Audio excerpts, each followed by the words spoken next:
What's going on, everybody? Justin here with From Zero to Studio, and today I want to show you how I mic up drums in my home studio. When I first started recording, it was a lot of trial and error trying to find out what worked best when recording in a home environment. I was trying different microphones, different mic placements, and hoping to capture that same sound I was hearing in my head. Now mind you, this was just before YouTube was a thing, and I might be dating myself here a little bit, but there really weren't many resources available for this.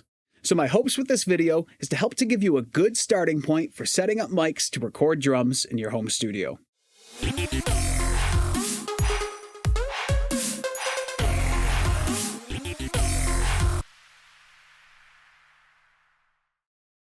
So here's my kit set up in my mix room. Now before we moved, my basement studio had separate rooms for each, but I knew I could still fit a drum set in here if needed. Let's start out with the kick drum. On the kick drum, I have two mics, a kick in and a kick out.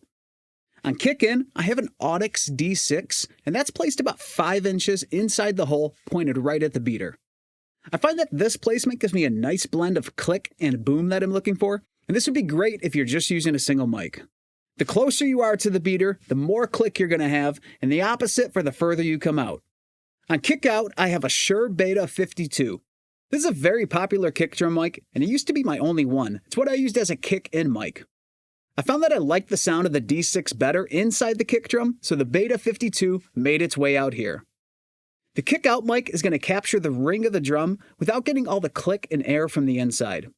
You could also use a large diaphragm condenser for this and get a great sound on the kick-out.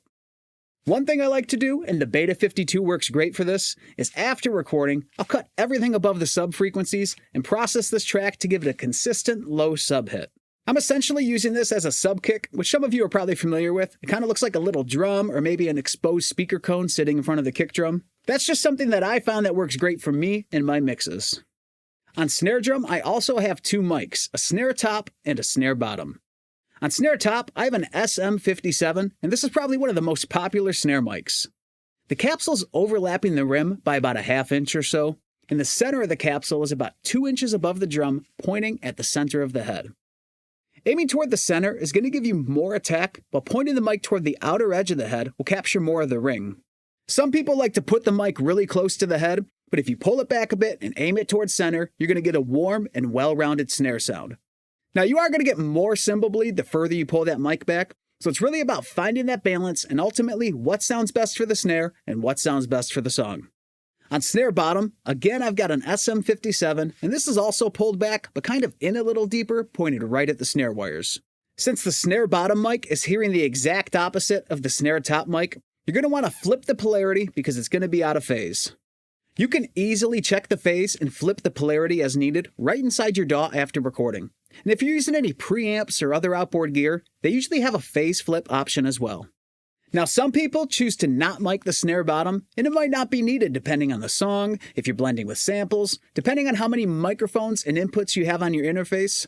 For me personally, even if I'm blending with samples, I still like to have some of the natural snare sizzle from the live drums. On toms, I have Sennheiser MD 421s.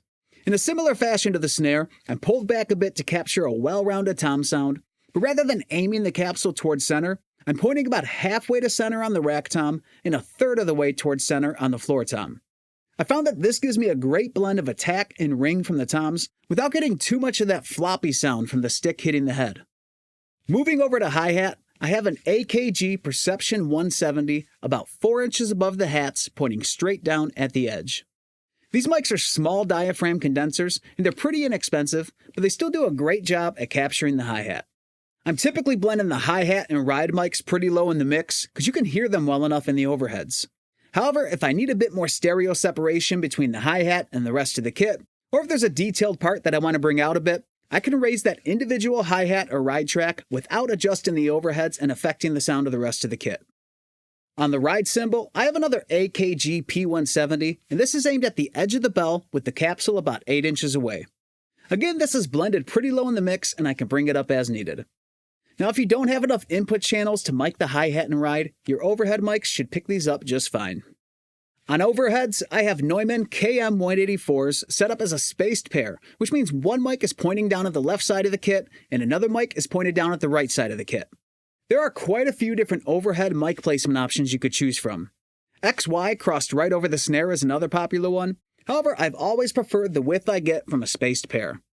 There are some battles that can come with this, like phasing issues between the snare and the overheads, and that's because when you hit the snare drum, the close mic is going to pick up that sound before it reaches the overhead mics. We're talking milliseconds of a difference, but it's enough to cause your snare to sound weak and thin. One way you can combat this is by measuring the distance from each microphone to the center of the snare, and adjusting them so they're the same distance. Even if my overhead mics are in phase, I'll still zoom in and further adjust the tracks in my DAW to line up with the snare. It really makes a world of a difference in the overall snare sound. For room mics, I have a pair of Audio-Technica AT4040s evenly spaced about 8 feet from the drum kit. Now because this room is set up as a mix room and is treated well, there isn't much room sound like you would hear in a live room at a commercial studio. And this may be similar to your recording space. It's missing that sound. After recording, I'll EQ, compress, and add reverb to these room tracks to make it sound like they were captured in that type of space. It really livens up the drums once you start blending it in.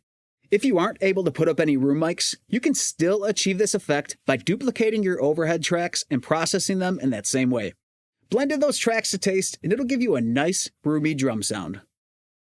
So that's my mic setup for recording drums, but I also need to address something here. You could still get a great drum sound without using 12 mics. Some of the most iconic drum sounds were created with only 4 microphones, and with the right mic placement, you can capture a full sounding kit. All of the gear that I use, I've accumulated over the past 20 plus years of recording music. I use it because I have it, and that doesn't mean I use all of it. I'm not always choosing the most expensive microphone or preamp, but rather what sounds best for the source. Today's gear has gotten substantially better than what it was 20 years ago, and you definitely don't have to empty your savings account just to get a good drum sound. Just to prove this, in an upcoming video, I'm actually going to compare my drum mic setup to the cheapest drum mic kit you can buy. I found a drum mic set that cost just over $100, and the demos they had actually sounded pretty good. So keep an eye out for that video as I put them to the test. Now, as you're working on improving your recording and mixing skills, if you want a guide that'll walk you through every part of the process from songwriting and recording up through mixing and mastering, you can download the Roadmap to a Radio-Ready Song. This guide covers 5 steps that'll help you take your song from sounding like a demo to sounding pro, and you can download it absolutely free as my gift to you by going to FromZeroToStudio.com/roadmap or by clicking the link below in the description, and you can start improving how you're creating and capturing your music. That's all I've got for you today. Thank you so much for watching and subscribing. I'll see you on another video soon.